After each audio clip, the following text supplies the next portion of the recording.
The Sani Pass is the mother of all South African passes. Statistically, it outdistances and outclimbs all its competitors. It is, without question, the most iconic gravel pass in this country. It connects Underberg in KZN with Lesotho. It was built in approximately 1950 and remains a challenging drive in any 4x4 vehicle. It has all the drama, bad weather, magnificent scenery and treacherous conditions of a pass that has a summit altitude of 2,876 meters. There's a new pass in the Eastern Cape called the Ben McDewey Pass, which has recently been built and is actually higher than the Sani Pass, but for almost 70 years, Sani has claimed the title of the highest pass in South Africa, and it's almost 300 meters higher than the famous Nordiersneck Pass. You should always pack for emergencies at any time of the year, and snow can fall as late as October. Please remember to take your passport along, as you will be travelling into a foreign country. Vehicles arriving at the South African border control point that are not equipped with four-wheel drive capability will be refused access. The pass is sometimes closed due to snowfalls in winter or heavy rainstorms in summer, so it's best to always first check with the authorities before setting off to drive this pass. The average gradients of the Sani Pass are a very comfortable 1 in 20, but don't be fooled by this statistic, as some of the sections near the summit get as steep as 1 in 5. Near the start of the pass, you'll come across this notice board which reads as follows.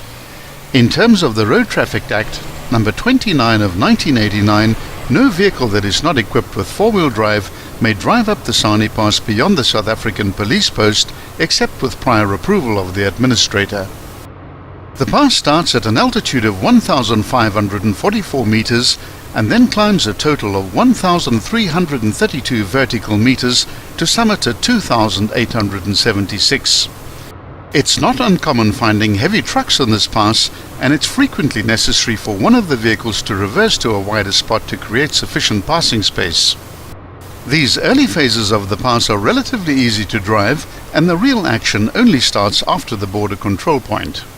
Most of the pass falls within the control of the Mkomazi Wilderness Area.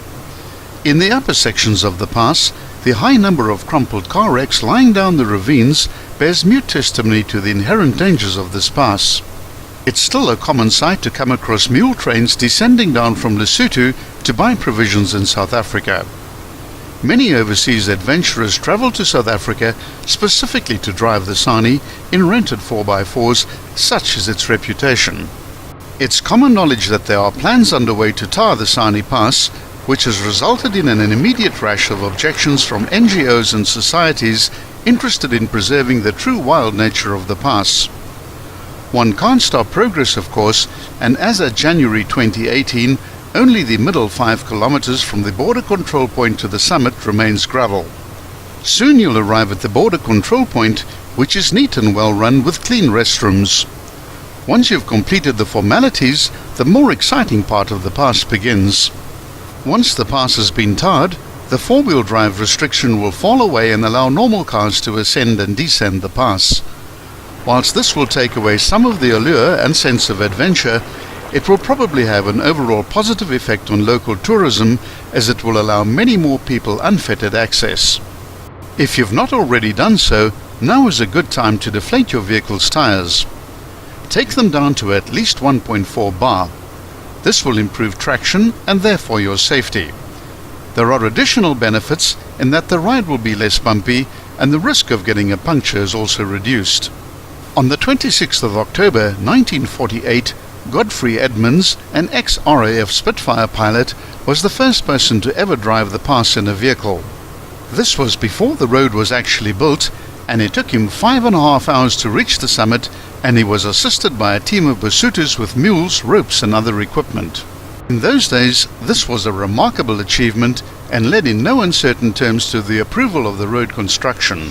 Be sure to watch part 2 of the Sani Pass, which covers the upper half of the ascent as well as all the multiple switchbacks.